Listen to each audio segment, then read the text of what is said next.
Salary मिलेगी after qualifying CSIR net JRF exam? ये एक सबसे ज्यादा पूछा गया क्वेश्चन है। तो आज हम डिस्कस करेंगे सारी अपॉर्चुनिटीज एंड सैलरी के बारे में। हेलो ऑल, वेलकम टू अड्डा 24/7। आई एम योर एजुकेटर मेघना। सो गाइज, जब आप एग्जाम के लिए अपियर करते हैं ना, आप एग्जाम क्वालिफाई करते हैं, आप क्वालिफाई करते हैं फॉर JRF, आपको एक मंथली स्टाइपेंड प्रोवाइड किया जाता है ऑफ 37,000 रुपीज। ये जो 37,000 रुपीज है, इसके अलावा आपको HRA प्रोवाइड होता है हर मंथ।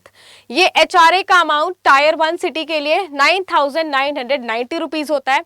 तो टोटल आपको मंथली 46,990 रुपीज मिलता है। तो ये JRF अमाउंट है। आफ्टर 3 इयर्स जब आप SRF बनते हैं, ये अमाउंट इंक्रीज हो जाता है। तो ये आपकी फर्स्ट अपॉर्चुनिटी है जो आपको एग्जाम क्वालिफाई करने के तुरंत बाद आप मिल सकती है। इसके बाद सेकेंड अपॉर्चुनिटी है, आप असिस्टेंट प्रोफेसर के लिए एलिजिबल हो जाते हैं।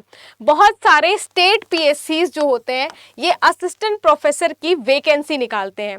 इसके अकॉर्डिंग आपको मंथली सैलरी प्रोवाइड होती है अगर आप एग्जाम क्वालिफाई करते हैं, विच इज ऑफ ₹57,700। ये बेसिक अमाउंट मिलता है and with promotion and experiences ये जो अमाउंट है ये कुछ 1,82,000 तक हो जाता है। तो ये अमाउंट थोड़ा बहुत वैरी कर सकता है, लेकिन येस, आपको इतना अमाउंट मिलता है। जैसे अभी recently Haryana public service commission का फॉर्म आया था, वहां पर जो ग्रॉस सैलरी बन रही थी वो ₹1,11,060 थी। इसके अलावा अगर हम दूसरा एक एग्जाम्पल लेकर देखें, जो राजस्थान PSC ने फॉर्म रिलीज किया था, उनकी बेसिक सैलरी 15,000 to 30,000 रुपीज थी एंड इसमें भी जब HRA TADA इंक्लूड कर दिया जाए तो कुछ 1 लाख रुपीज तक सैलरी बनती है। थर्ड जो आप अपॉर्चुनिटी अवेल कर सकते हैं एग्जाम क्वालिफाई करने के बाद, वो है रिसर्च एसोसिएटशिप। तो रिसर्च एसोसिएटशिप की पोजीशन आपको तभी मिलती है जब आप PhD कंप्लीट कर लेते हैं। इसमें जो आपको स्टाइपेंड अमाउंट मिलता है वो ₹47,000 का मिलता है। तो इसमें भी आपको पोजीशन अच्छी है, आपको स्टाइपेंड मिल रहा है, CSIR आपको प्रोवाइड करती है। ये तीसरी आपकी अपॉर्चुनिटी है। फोर्थ आपकी अपॉर्चुनिटी जो आपको प्रोवाइड होती है वो ये है, आप किसी भी रिसर्च एंड डेवलपमेंट ऑर्गेनाइजेशन में काम कर सकते हैं, किसी प्राइवेट सेक्टर में। तो प्राइवेट सेक्टर में यूजुअली जो आपका सैलरी है वो 3 लाख to 6 लाख से लेकर के 9 to 10 लाख तक बन जाता है।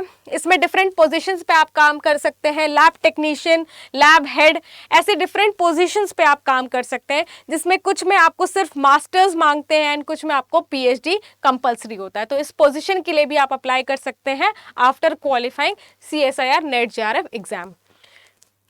इसके बाद जो आपको अपॉर्चुनिटी मिलती है वो है साइंटिफिक ऑफिसर की। आफ्टर PhD आप अप्लाई कर सकते हैं साइंटिफिक ऑफिसर की पोस्ट के लिए। सो बहुत सारे ऐसे ऑर्गेनाइजेशन हैं इंडिया में, जैसे DRDO, ISRO या स्पोर्ट्स अथॉरिटी इंस्टीट्यूट। ये सारे जो इंस्टीट्यूट हैं ऐसे कुछ पोजीशंस निकालते हैं साइंटिफिक ऑफिसर की, साइंटिस्ट E, साइंटिस्ट D, ऐसे पोजीशंस निकालते हैं एंड इनकी जो सैलरी होती है वो कुछ 9 लाख से लेकर के 36 लाख तक हो सकती है।